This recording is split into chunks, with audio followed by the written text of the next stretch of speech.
কবি নজরুল ইসলামের একটা কথা ছিল কিংবা একটা লেখা এরকম ছিল, আমি জানি চিরজীবন আমাকে কাটতে হবে, কারণ আমি যে তোমাকে চেয়েছি।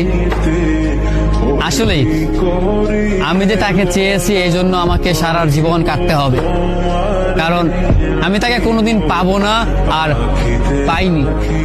পাইনি বলে আমার কান্না করতে হয়। তাকে আমি প্রচন্ড ভালোবাসি বলেই আমার কান্নাটা আসে, তাকে আমি আমার করে পাইনি বলেই আমার কষ্টটা হয়। কবি নজরুল ইসলামের লেখাটা খুব দারুণ ছিল। আসলেই তাকে পাইনি বলে আমাকে সারা জীবন কান্না করতে হবে।